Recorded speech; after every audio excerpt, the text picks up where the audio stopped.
Please pray with me. O Heavenly Father, O Heavenly Father, Divine Mother, Divine Mother, Beloved Jesus Christ, Beloved Jesus Christ, Babaji, Babaji, Lahari Mahasya, Lahiri Mahasya, Swami Sri Yukteswarji, Swami Sri Yogacharya, Paramahansa Yogananda, Paramahansa Yogananda, Dearest Mother, Dearest Mother, Saints and Sages of all religions, Saints and Sages of all religions, I bow to all of you. I bow to all of you. Free my life from all obstacles, Free my life from all obstacles, and give me physical, mental, and spiritual development. and give me physical, mental, and spiritual development. Make my mind thy temple, Make my mind thy temple, make my heart thy altar, make my heart thy altar, make my love thy home. make my love thy home. Be thou the only King, Be thou the only King, reigning on the throne of my consciousness. reigning on the throne of my consciousness.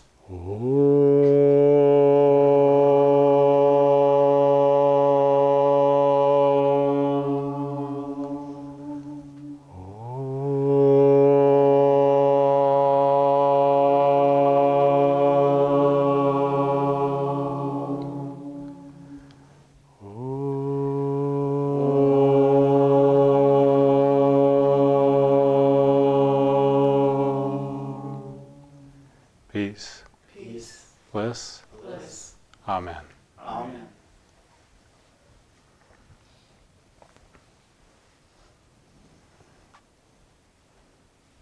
Welcome, everyone.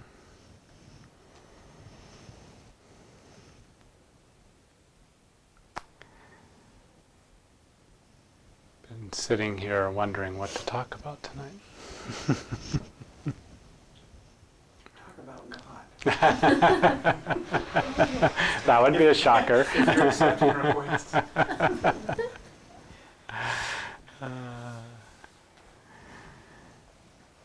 So just focusing inwardly, the images of Babaji and Lahiri Mahasya came to me, such familiar ones, keeping me company through my year at Cloud Mountain. It's very interesting when you go the inner path, when you begin to deeply meditate. And of course, when we first begin to try to focus the mind inside, we run up against many obstacles. We have anxiety, we have running thoughts going after everything except for God.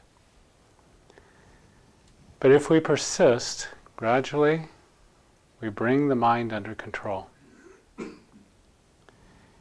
And there's a wonderful moment that comes up that I think of, that in the beginning we take up meditation. And of course, meditation begins with concentration. But that's not the end of the story. Meditation really is designed, and the true meaning of the word is to become absorbed in God. But in the beginning we take up concentration. We try to focus the mind on a single spot, on a mantra, on contemplation of God, whatever the technique, whatever the focus of our attention. And by doing so, we run up against the opposition of our unconscious mind, that we have an untrained mind, we have an undisciplined mind, and it's true for all of us.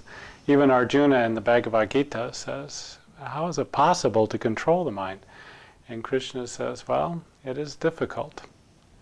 But with practice and persistence, and ultimately with grace, we can learn to concentrate. And at this wonderful moment, from the time that we take up meditation, there's a transition that happens. And at that point, meditation takes us up. The reversal of current within the spine occurs. For most all of us, we live our lives, and all of the energy, our life energy that we're given every day, is sent out through the senses into the world in order to perceive this world, in order to move this body in the world, to think, to speak, to do all the things and activities that we have in this world.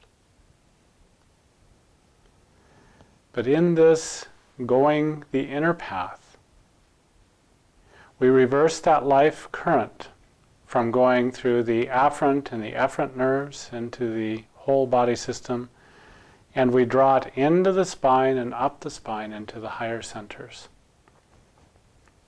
And as I say in the beginning, that's a point of concentration. We try to focus the mind in that way. But when this reversal of current comes, it draws our whole life current up the spine, most often to the ajna, sometimes to the sahasrara, occasionally to the heart center.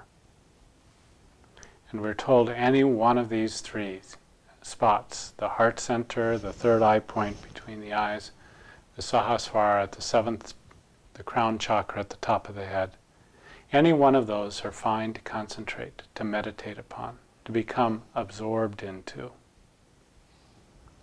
Well, at this third eye point, the ajna, which is the place that Mother most often asks us to focus our attention, as did Yogananda, and as is the tendency, the discipline within our Kriya lineage. You get there, many images, many lights will come to you, many visions, as you are lifted up into this inner state. Now, it's a very interesting thing in the spiritual path that things that at one time are a help to us on the path later on become an obstacle. For instance, being able to have a firm conceptualization that our life is about going to God, that we are involved in this inner path, and that we form very particular ideas about how that's to occur, how we are to make that transformation, can be a tremendous help to us in the beginning. Because all of us, in the beginning, are not in a realized state. Otherwise, there would be no path, there would be no reason for taking on a discipline or anything else. And the fact that we're in ignorance means that we're using this mind in order to focus the attention, in order to learn about what leading a spiritual life is. And so we make our best approximation. But we should always realize that no matter how strongly we feel about certain truths or certain principles that we are taught, it is only an approximation until we come into that fully realized state. So it is a theory, so to speak, but it is not a validated theory. It's not a proven theory until we come into that fully realized state. So we should, while we are guiding our lives by these principles, by these thoughts, we should also realize that those thoughts are not truth itself. Truth, when it is realized, comes from a different source than the mind. It's not something that we reason about. It's not something that we gain as a concrete conceptualization within the mind. It is something that comes intuitively, spontaneously, whole and complete to us. It is something that comes from the superconscious mind. And even then, if our minds have not been fully purified, we get glimpses of the truth. I remember many times when I would be lifted up in meditation and realization, and I would get glimpses of the truth. And as I came down from that state, as was inevitable at that point, because I had not earned the privilege to reside in that state at all times. But as I began to come back down, it was very similar kind of feeling to when you wake up and initially you remember a dream very vividly. And as you come back into worldly consciousness, that dream begins to fade from you and all the details begin to blur together and you can't remember quite how it all goes. And in the same way, this realized experience would come and be so absolutely clear when I was in that uplifted state. But as I started to come back down, it started to get less and less clear. And it became more of a memory of that realized state and the thoughts and the clarity that I had at that time than it was the actual experience. And this is true for all of us as we make our way on this path. We get lifted up into higher states of consciousness. There is some revelation that comes about. And through that revelation, we feel that we are in communion with the highest spiritual light that we have ever realized. But then we come back down and we come into our normal waking consciousness. And we bring with us the memory of that experience, but not the imminent reality. And a very great temptation to happen at that time is for the mind to begin to fill in the details. Because that clarity is not what it once was. We try to capture it, but we do that by mentally guessing or interjecting our own biases, our own thoughts about the path. And this explains why there can be very great souls, very wonderful souls, who are lifted up in experience, have revelations, and when they come back down into their normal waking state, they introduce these distortions on their experiences. And so there are people who say that I had this experience, God told me this, or I feel directed to do that. And we look at those things sometimes and we think, oh, God told you to do that. Because it doesn't resonate with higher spiritual truth. And yet that is their best understanding. And without questioning their own capacity for having the purified mind in order to keep that purity within their consciousness, they take those distortions and they run with them. And so we see people get into trouble at various times and lead the wrong path in their own lives. And we can see individuals who get carried away with their own belief system and they can launch what they call a holy war. They can create great harm and damage, and they're not upholding Dharma at that point, but they are following a dark path. There may be others, and it is always possible, that they are following their true light. And only by looking into the heart of an individual can you truly tell. But it should be a cautionary note for all of us that this absolute truth that we are striving for does not come all of a moment, that we must work for it, we must pay the price for it. We must be willing to be exacting in what we get from God. We must be willing to examine it and continue on our path until this mind becomes purified. And then at that point, when the mind is fully purified, we get what Mother called a straight pipeline to God. It is no longer being lifted up in consciousness and then coming back down, but rather it is a continuous feeding in from this superconscious mind. And we feel ourselves in union and communion, full communion, with that divine intelligence, power,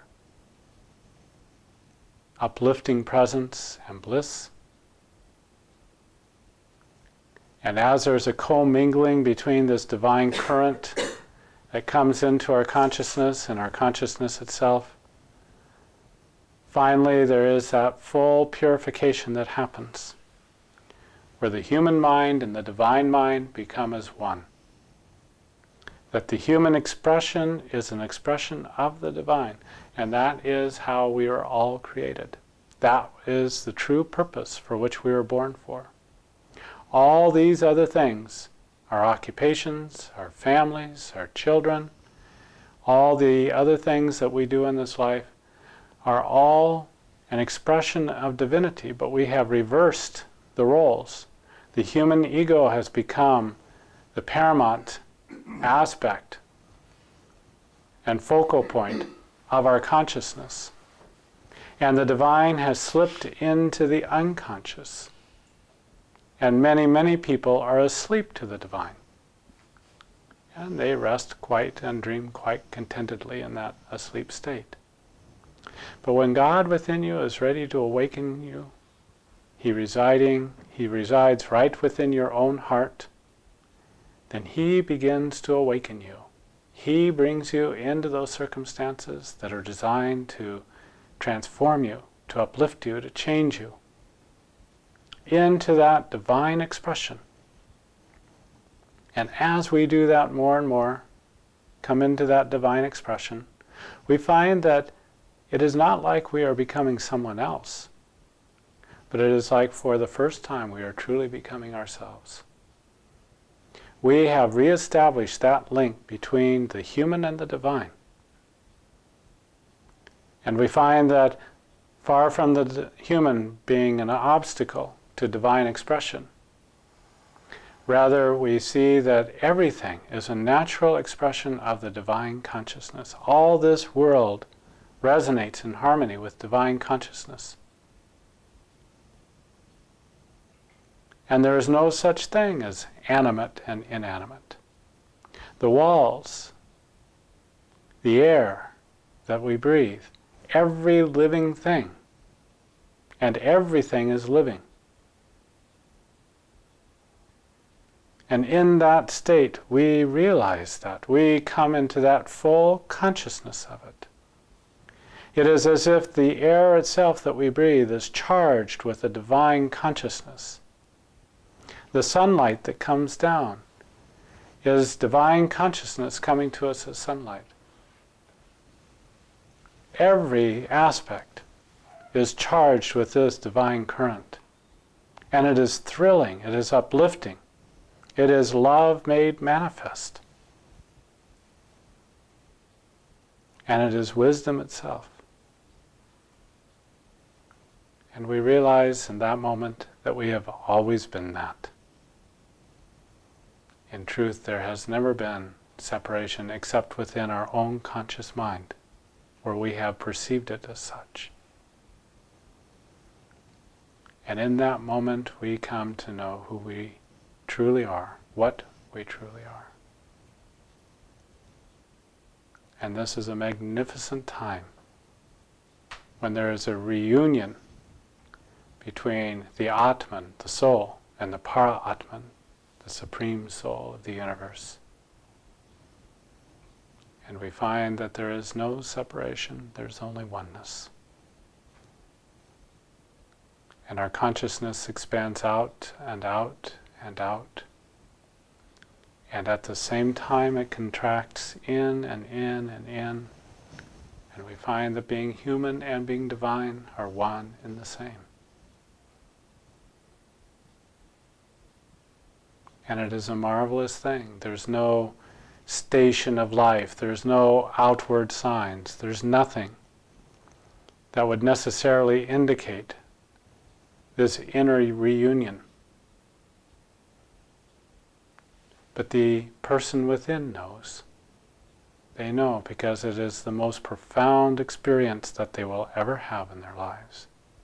It is the thing that they have come to do beyond all other things.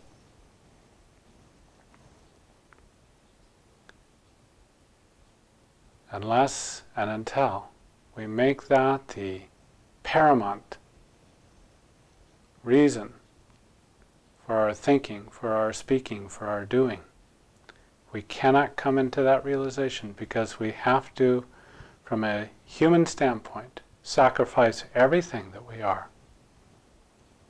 Because it is this human aspect that seems to stand in the way. But when we come into that realization, we find that there is no obstacle between the human and the divine. They are one and the same thing. And this is perhaps one of the greatest things that Mother came to teach. She often said, I am fully human and I'm fully divine. And there's something in our brain that just has the most difficult time accepting that. We want to separate out life, we want to separate out the world, and we say, well, God is divine, He resides beyond this world. He is His supreme presence, but He cannot be this world. He cannot be me, most of all. And you see, that is the idea of separation, right there. Right there. The moment you say, the divine presence, the divine consciousness cannot be me, you have just separated yourself out from God. The moment you acknowledge that it is God itself who is expressing Himself through you, as you, then you take the steps towards reuniting yourself with this divine presence.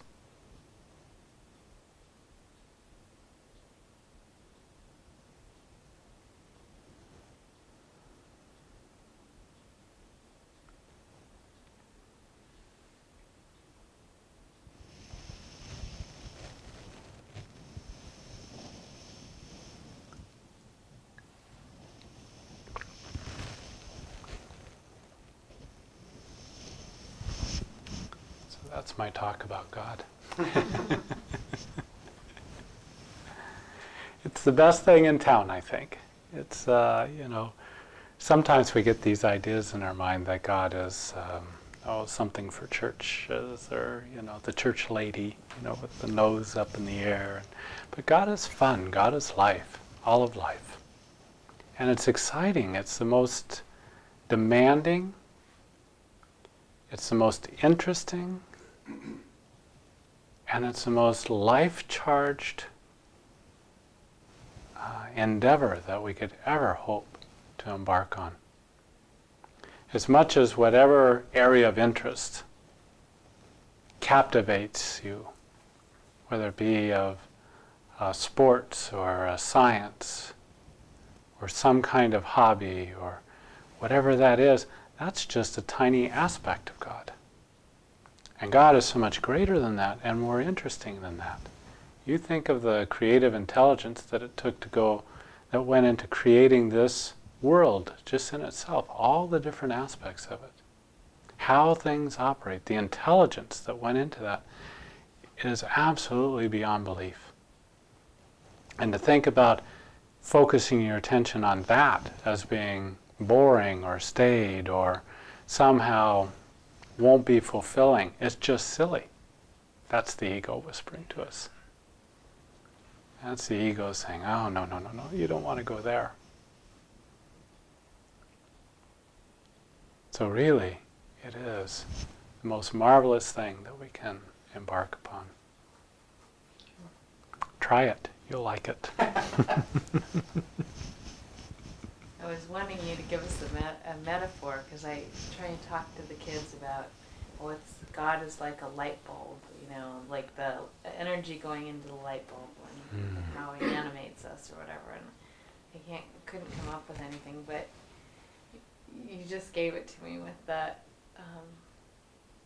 the idea of you want to have a nice meal or whatever, or you want to have something that's been created by somebody, and you think that that's fascinating, but how much more fascinating it is to spend time with that person doing that instead of just the outcome. Right. And the ego tells me, how could it be more interesting than all of this? And for a child, and I don't keep up with the games and things like that, but I'm sure I'm very dated on this, but if you think Game Boy is great, go to the creator of Game Boy and think how fun and interesting that would be, or whatever the next level is going to be. That's what God is like. He's just opening into this whole next level. And so whatever game, whatever area of interest you have, that's God, and that's just a little tiny aspect. It's interesting to me that a scientist will spend, as he gets into a more and more specialized area of interest, that any scientist can spend an entire lifetime studying just the most smallest fragment of creation and find that they don't even begin to scratch the surface of it. There's a wonderful writing by a scientist that said, every time we make a scientific discovery, we discover that the universe is more complex and more unknown than what we knew it to be before. We thought we understood it better before we made this discovery. Make a discovery and we find out that we understand even less than what we thought we did. So with each new scientific discovery, our percentage of ignorance actually grows. So the more we know we don't know. And so when they discover enough, they'll figure out what Socrates said a long time ago. That the beginning of wisdom is to acknowledge you don't know. And it's not a negative thing. It's not when you get into this thing with this infinite aspect of God. From a human ego standpoint, it says, oh, you mean I'll never know it all. And it can kind of be deflating in a way. But when you're spiritually attuned, it feels like the most fascinating thing, that you can continue to grow in God. Mother oftentimes talked about that realization of God is the reestablishment of that link of our union with God. But as long as we exist as any form of individuality, we'll continue to explore God's body. And so we just continue to go out and out and out, even though we have our full union with God. So union with God is not having all knowledge, it's having access to all knowledge through intuitive channels. But also, if you choose to at that point, to remain as an individual soul, you just continue to explore God's bodies in different levels. And I think that the lesson in that is that creation itself is not the source of the problem. It's that at some point we chose to let creation become between us and the Creator. And that it's that point of ignorance, is that idea of separation, as Mother used to say, that there's only one sin, and that's the idea of separation from God. And on all this, all the other errors hang. And once we close that gap, once we realize that there is no separation between ourselves and God, and that is the end of sin, so to speak, which the original terminology of sin was like the archer missing the mark. And so we no longer miss the mark because we're being guided by that intuitive knowledge instead of the mind, which is full of errors, because it just doesn't have the capacity to know what the divine mind knows. So that's the healing of that idea of separation from God.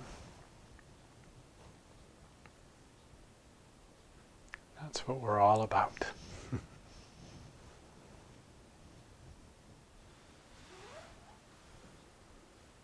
Really, in this moment, if you could just fully receive and accept that you are in union with God, then you are. We don't need to make it harder or more difficult than what it is. But of course, our mind is deeply programmed to believe in that separation. And so we tend to draw it out, and we get there in gradual segments, piece by piece. We're willing to accept it in small measures, but it's more difficult to accept the whole thing in one fell swoop.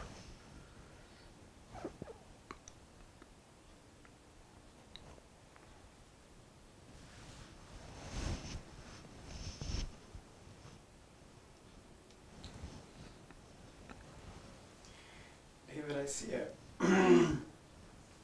catch-22 on the way to God. There's probably a bunch of them, but it seems to me to walk the path successfully requires a very strong will. Yes. And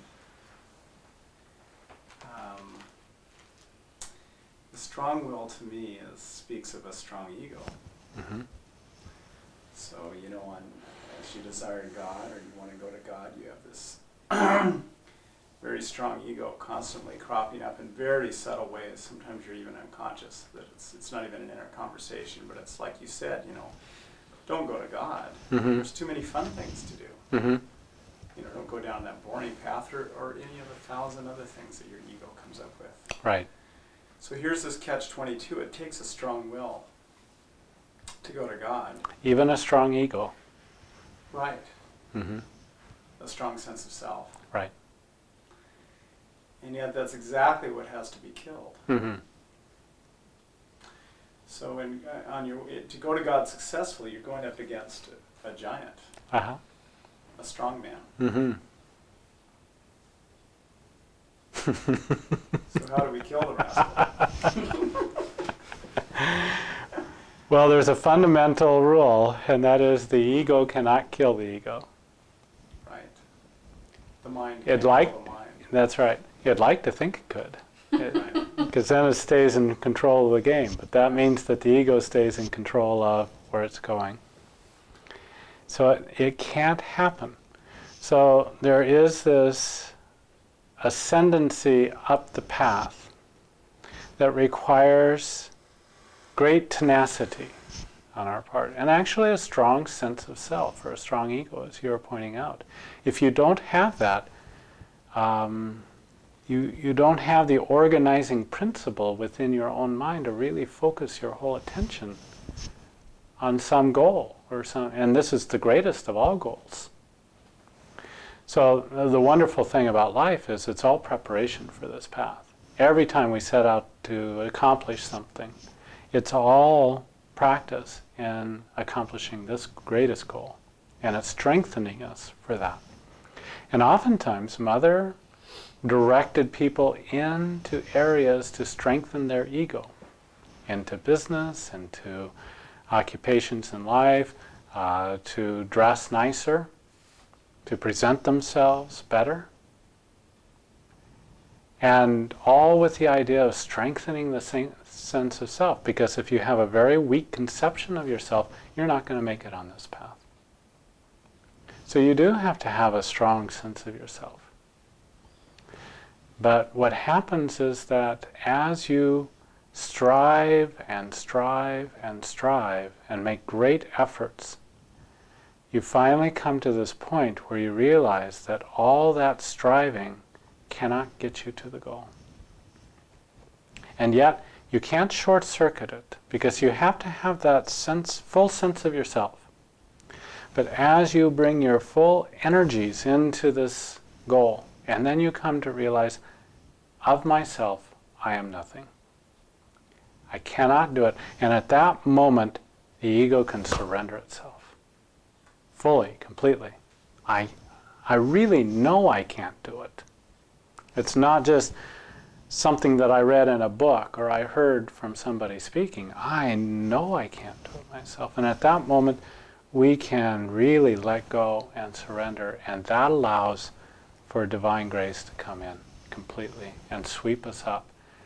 And that teaches us. Then we stand back and we're a witness to this, and we go, I could never organize this. I could never have the power to do what this divine power is doing within me. I'd never have the intelligence to know how to guide myself in the same way it does. And so the sense of self begins to relegate itself to the witness. It observes what the divine consciousness does through it. And that takes us the next step. And as Mother used to say, she says, I surrender my will, but I've never lost my free will. But my choice is to surrender my will to God. And that takes a very strong will. So it takes a powerful person to surrender. Yes. We oftentimes Otherwise you're associate just giving up. we oftentimes associate surrender with giving up. And that's actually a tamasic state. Right. And when we're in this really active rajasic state, we oftentimes contemplate surrender as the tamasic state. It's somebody who is weak and they decided they can't cope with life, and they surrender, they've given up. It's the sattvic. It is the sattvic, and that takes a lot of strength. It takes a lot of sense of self to be able to do that, and to do it continuously. Most of us have had some experience of surrender. We get up against that wall, bang.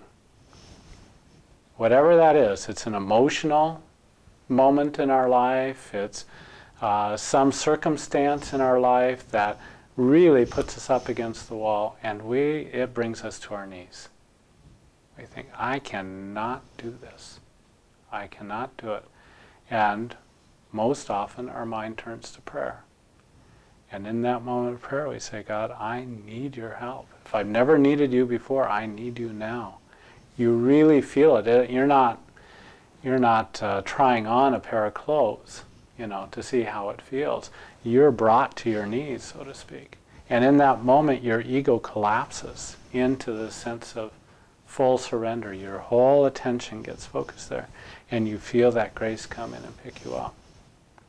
What happens for most people then is they get saved from that situation, and the ego jumps right back on. That's when you're on your knees. That's an easy time to surrender. Yeah. The hard time to surrender is when you're on top. Exactly right. Exactly right. And I think Bob had a tape on Joe Goldsmith who said that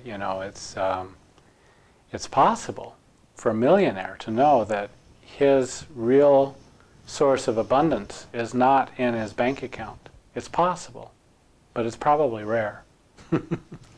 Because your mind travels that way. That's my source of abundance. I've got this big bank account. But for the person who really knows that divine power and consciousness is the source of their abundance, and to be in that millionaire status, or to have that abundance, and to know that your abundance comes from God, is the wealthiest person in the world. But that would be the rarer person. That's not going to be everybody. So this idea of surrendered will really comes from a very, very strong ego. And actually, if you look at Jesus, at Buddha, at Krishna, at Yogananda, at Mother, they're very strong personalities. They are not people who kind of just fade away into the woodwork. Very strong personalities. Well, it just occurred to me that every thought, or there's many sensations, many temptations to get you to not surrender. Yeah. In the Bible, they use the story of Satan standing behind Jesus saying, all this will be yours. But we all get that every day. Yes. Just go away from God and you can have this pleasure and that pleasure and this pleasure. That's exactly and so right. it would take a very strong person to resist all that and surrender. Yes. Exactly right. So everything that we do in the world is practice. It is preparing us for that, whether it's unconsciously or consciously. Everybody is practicing sadhana. Even if it's learning exactly what not to do. This is the opposite of what you ought to be doing.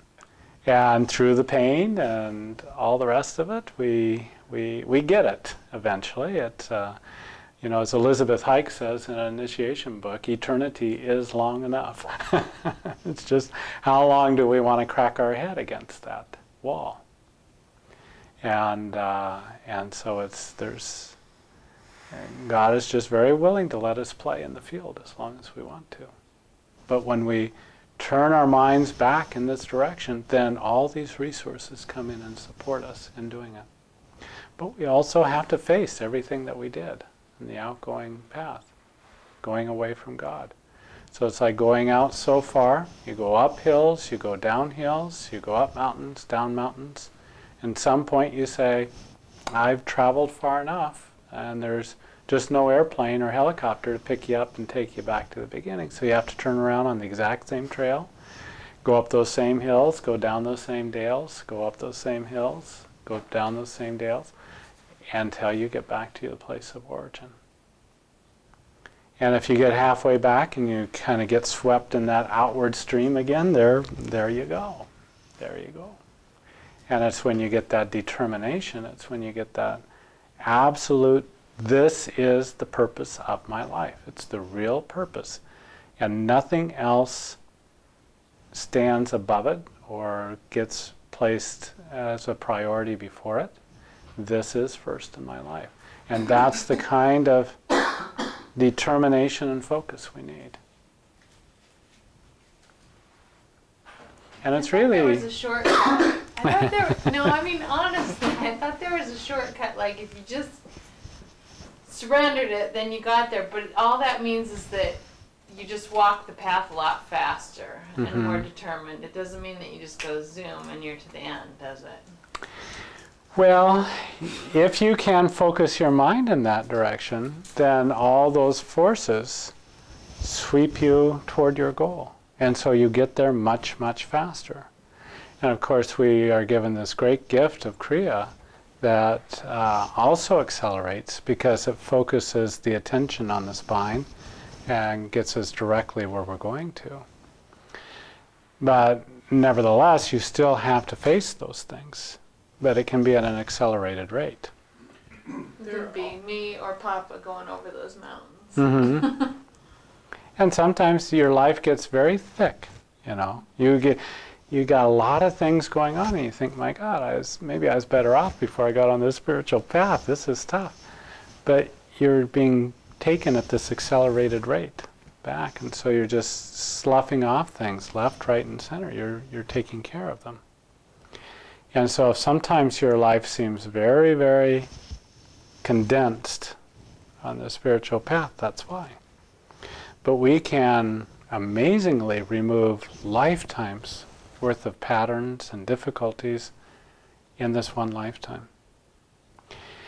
And so even though our experience of it seems very troubled, seems hard, when we look at the whole picture and we see that really what we can accomplish in one lifetime is quite remarkable,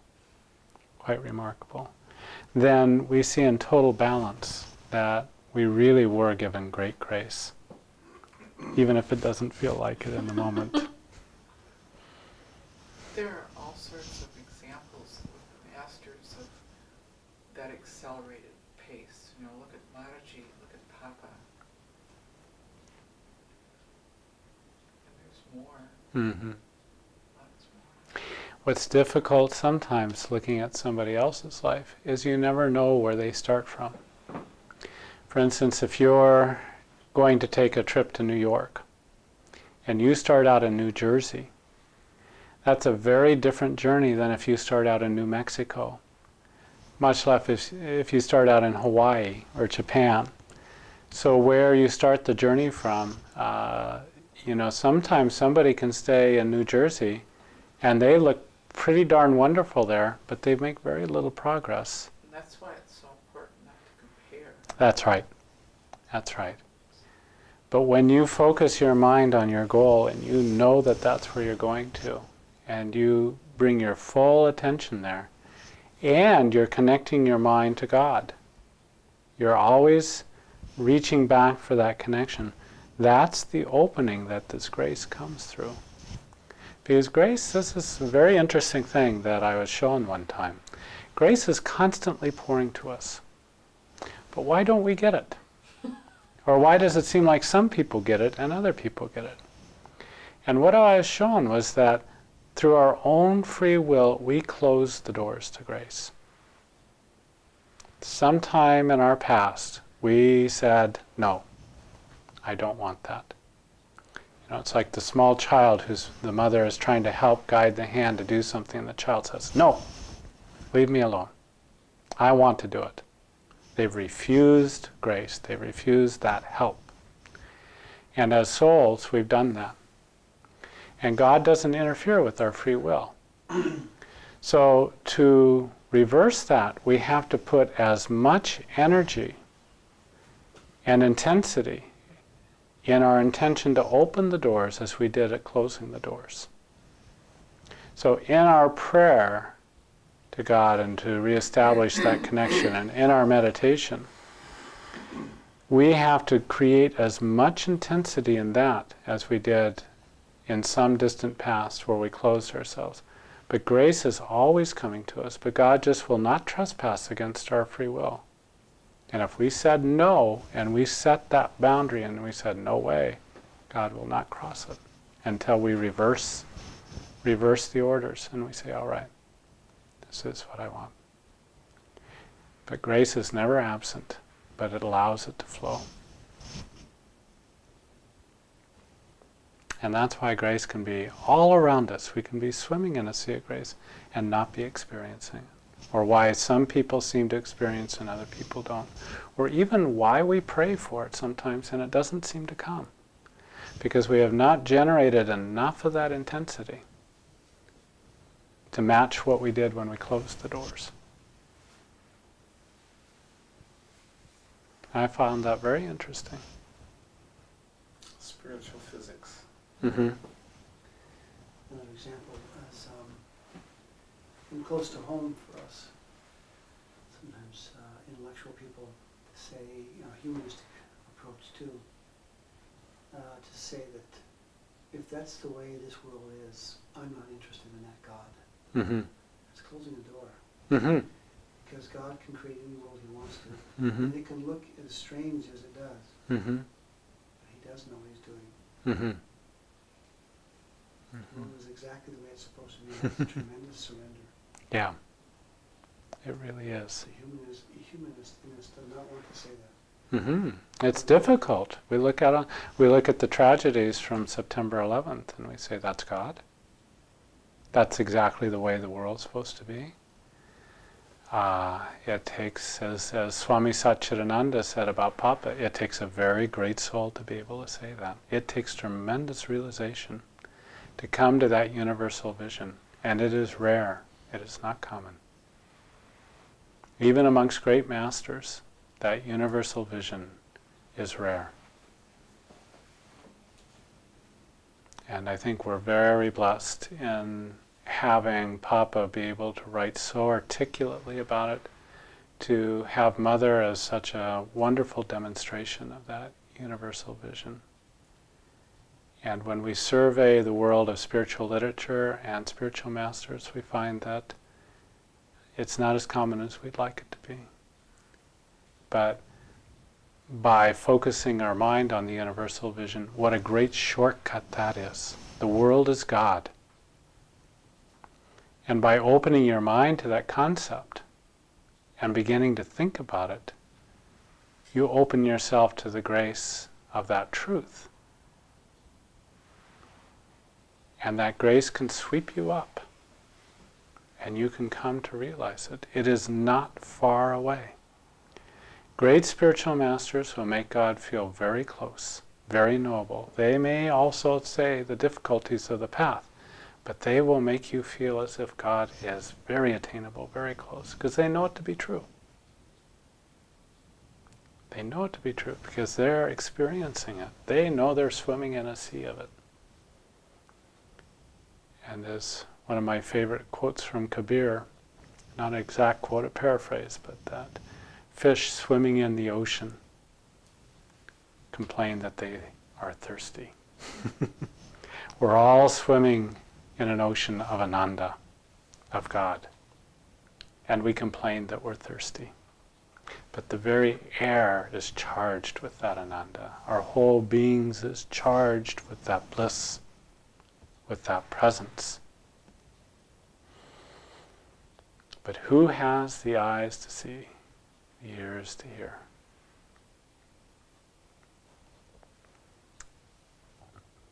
Please pray after me. O Heavenly Father, O Heavenly Father, Divine Mother, Divine Mother, I feel the wonder and the beauty I feel the wonder and the beauty of Thy glorious presence, of Thy glorious presence, surging in every cell of my body, surging in every cell of my body. my mind and my intelligence My mind and my intelligence are radiant with Thy healing light. are radiant with Thy healing light. My soul is filled with the ecstasy and bliss My soul is filled with the ecstasy and bliss of my communion with Thee. with my communion with Thee. I and my Father are one. I and my Father are one. Blessed Spirit, I am He. Blessed Spirit, I am He.